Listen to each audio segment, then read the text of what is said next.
আসসালামু আলাইকুম everyone, welcome to my page Lopaj kitchen. বৈশাখ মাস পড়েছে আর ইলিশ মাছ খাবো না তা তো হয় না, তাই না?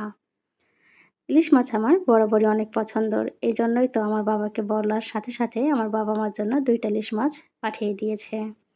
এই তো প্রথমে ইলিশ মাছের আঁশগুলো ছাড়িয়ে নিব, এরপর কাঁটাগুলো ছাড়িয়ে নিব, এরপর পিস পিস করে কেটে নিব। দেখতেই পাচ্ছেন মাছগুলো কি ফ্রেশ ছিল আর দেখতেও অনেক লোভনীয় লাগছে, খেতে অসম্ভব মজা হয়েছিল।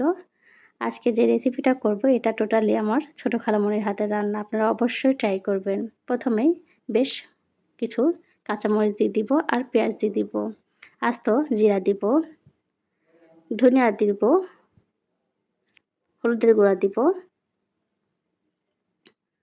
এরপর দিব পেঁয়াজ বাটা, আদা বাটা, জিরা বাটা। পরিমাণে দেখতেই পাচ্ছেন কীরকম হবে। আপনারা এই সেমভাবেই রান্না করে খাবেন, তাহলে আমার ছোটো খালামণির হাতের মতো স্বাদটা পাবেন। তার হাতের রান্না অসম্ভব মজা। আমরা সবাই তার হাতের রান্না ভীষণ পছন্দ করি। এজন্যই তো আমি তাকে বলি সে আর রাঁধুনি আমাদের বাসার। এই তো এখন ভালো করে চটকে চটকে মাখিয়ে নিব ও স্বাদমতো লবণও দিব। এরপর ভালো করে চটকে চটকে মাখিয়ে নিব। তার মাখা দেখেই বুঝতে পারছেন কি পরিমাণে লোভনীয় লাগছে। এরপর তেল দিয়ে দিব।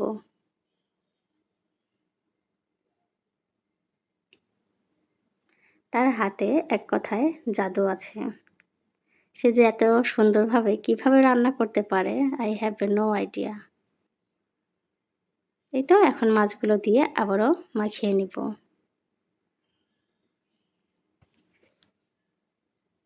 এই তো এখন পরিমাণ মতো পানি দিয়ে চুলায় উঠিয়ে দিব। কালারটা দেখেই বুঝতে পারছেন কি লোভনীয় লাগছে। এখনও তো রান্না হয়নি, তাই না? তাই এত সুন্দর লাগছে।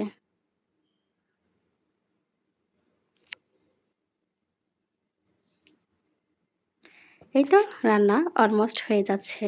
দেখতেই পাচ্ছেন কি সুন্দর কালার হয়েছে।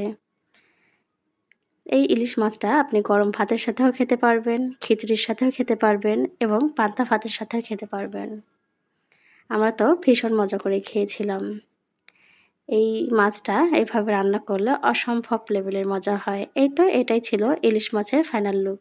আল্লাহ হাফেজ সবাইকে।